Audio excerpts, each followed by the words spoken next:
Today we're diving deep into the path of Qigong mastery, which is self-mastery. And we're going to get deeper into the 3 archetypes of this journey that will help you see where you are at along your path of energy cultivation. So remember that word, Qigong, means energy cultivation. And it's about your relationship with life. It's about the relationship you are cultivating with yourself, with the people in your life, your friends, your family, and the relationship you are cultivating with nature. Okay? It's also called the more than human world, which sometimes we forget about in our modern fast-paced technology life.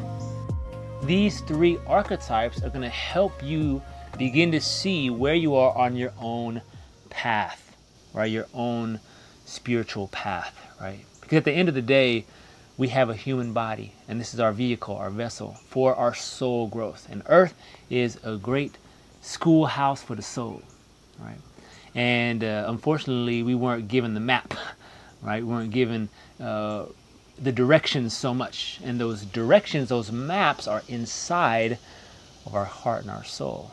Many more ancient traditions knew how to recover these internal maps by observing nature and connecting to God or Creator.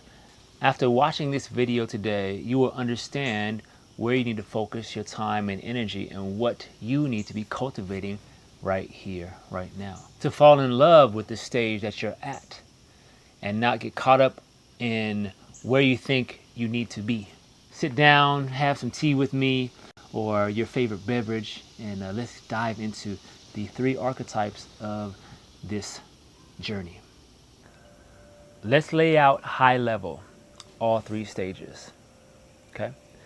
And the first stage is about cultivating our resilience and our capacity, preparing the physical vessel, creating safety in our body and our nervous system, okay? Detoxing from unhealthy habits. And this focus uses more what's called hard Qigong practices, where you are stretching the body, strengthening the body, opening the channels, purging the stagnation of blood, of qi, aches and pains in the body, right? So that's that first level of really raising our energy, cultivating our body, our inner senses, creating safety in our body, really learning how to regulate our nervous system and build capacity, okay? So that's what this first warrior stage is all about, is building our capacity and our resilience to face life and to deal with the challenges that come physically, emotionally, mentally, spiritually, okay? That then prepares us for the second stage, which is really about cultivating compassion and healing core wounds that allow us to unlock our soul gifts, okay? And so shifting from the more hard Qigong practices to the soft Qigong practices, where we are tuning in to the more subtle energies of our heart, of our kidneys, of our emotions, our organs. There's something more subtle. We're developing an intimacy with ourselves and an intimacy with life, with the divine. And we begin to see the mirror of our internal energy out in our relationships. And the circumstances then begin to bring us the wisdom we need to learn.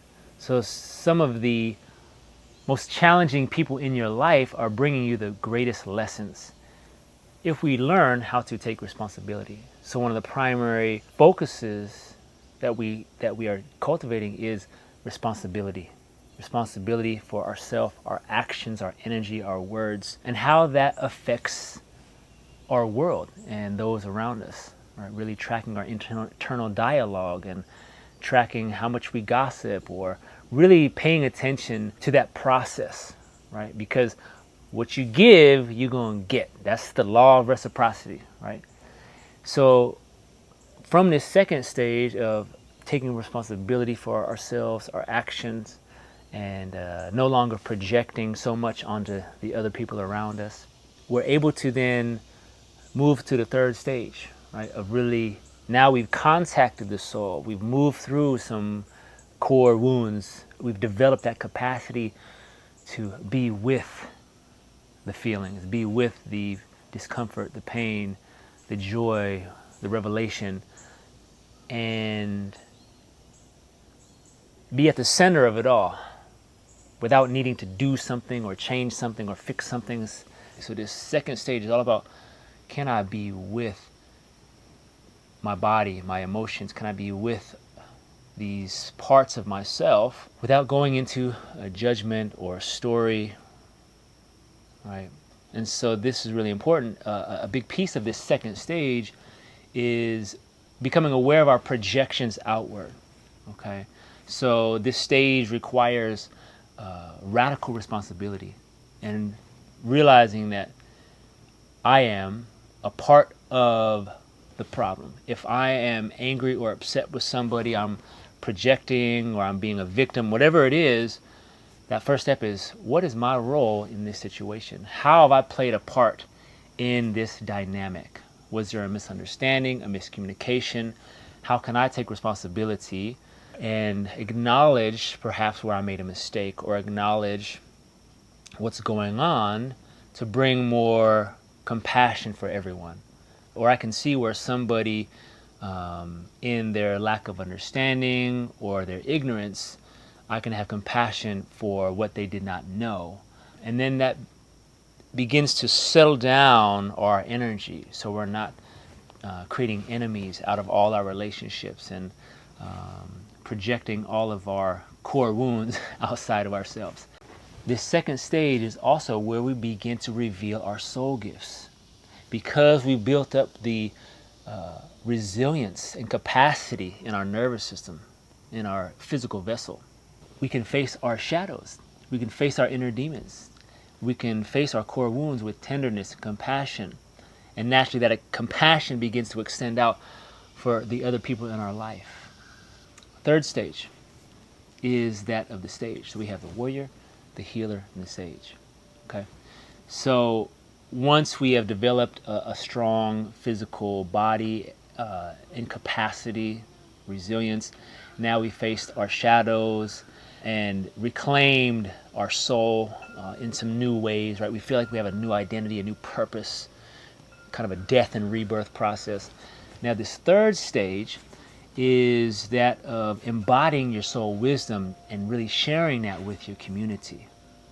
Right? Even if you're only 1 or 2 steps ahead of your neighbor, providing them with some support, with compassion, and beginning to teach naturally, right? You're beginning to share some tools that you have found useful in your life for connecting to your heart, for clearing stress, for dealing with life's challenges, right? This sage perspective is now, perhaps you're writing and journaling a lot more, and you're feeling this impetus to share more, teach whatever it may be. And in this context of Qigong, now you're really feeling called to share movements, breath work, meditation, and guide other people through these processes. The first 2 stages, you may not necessarily feel called to teach these things or really share these things. You're going more through an internal process and seeing that internal process reflected in your relationships.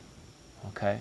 And that third stage is now, wow, I have the soul confidence. I feel safe in my body. I feel connected to my heart. And I'm living embodied wisdom, right? I've faced my challenges and some of my shadows. And now, through your beingness, you're able to emit that frequency, share this energy with others. And people will begin to ask you questions. People will begin to notice, and that's where you can invite them in. And my favorite thing to do is share a practice out in nature, and I do this with my friends, my family, at family gatherings.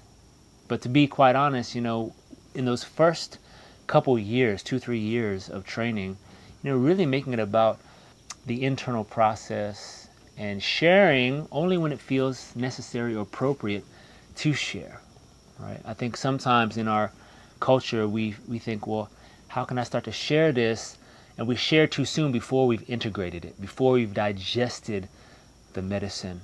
We also call this the cocoon phase, right? Going from that first stage is preparing yourself to go into the second stage. So we're preparing, kind of think about it like the caterpillar, fattening up the caterpillar, right? Nourishing the caterpillar, right? Nourishing our physical body, so that way we have the resilience to then go into the cocoon, to become mush, to become this, what are called the imaginal cells, right? And these imaginal cells, this deep wisdom inside, once we're in the cocoon for a time, maybe it's a few months, maybe it's, however long that period is, going to be different for everyone. We have this capacity to then break free from that cocoon. And the cocoon is where we see our fears, and we also see the magic inside, right? The great mystery. We step through the great mystery. And once the cocoon is, that process is completed, right? We can't break the cocoon or else that butterfly will die, right? So there's a process of this cocoon that takes the most amount of trust and surrender of like, who am I now?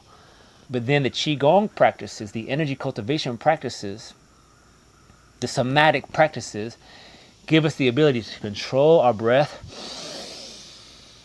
to clear the cortisol, the adrenaline, the stress hormones, and to relax our kidney chi, to allow ourselves permission slip to sit back,